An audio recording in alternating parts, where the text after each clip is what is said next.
చాలా తక్కువ మందికి తెలిసిన విషయం ఏంటంటే బాలి ఐలాండ్ మొత్తం ఒక Hindu land. 88% of Bali population are Hindus. అలాని వాళ్ళందరూ ఏదో పేరుకు హిందూస్ కాదు, అక్కడున్న ప్రజలందరూ చాలా స్ట్రాంగ్ గా హిందూ ధర్మాన్ని ఫాలో అవుతున్నారు. ప్రతి క్రాస్ రోడ్స్ లో కృష్ణుడు, రాముడు లాంటి మన హిందూ దేవుళ్ళ విగ్రహాలు ఉంటాయి. వినాయకుడు లేని ఇల్లు గాని, షాప్ గాని, చివరికి పెద్ద పెద్ద బీచ్ క్లబ్స్ బయట కూడా వినాయకుడి విగ్రహం కనబడి తీరుతుంది మీకు.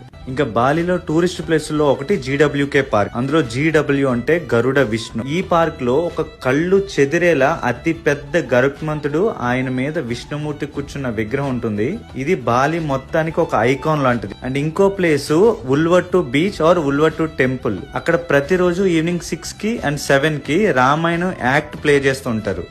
జనరల్ గా వాళ్ళు టూరిస్టులని టెంపుల్స్ లోపలికి అలో చేయరు. బయట కూల్ డ్రింక్ తాగడానికి ఒక షాప్ కి వెళ్తే అక్కడ ఆ షాప్ గోడ మీద శివుడి స్కెచ్ చూసాను. అది చూసి వాళ్ళని అడిగాను, ఈ గాడ్ మీకు తెలుసా అని. అప్పుడు వాళ్ళు ఏమన్నారంటే, yes we know him, he's Shiva Mahadev and మీరు ఇప్పుడు చూసిన టెంపుల్ కూడా శివుడిదే అని చెప్పారు. అప్పుడు నేను రియలైజ్ అయింది ఏంటంటే, ఆ ఉల్వట్టు టెంపుల్, తనాలాట్, బాలి అనగానే మనకు గుర్తొచ్చే గేట్స్ ఆఫ్ హెవెన్, ఈ అన్ని టెంపుల్స్ లో ప్రధాన దైవం శివుడు.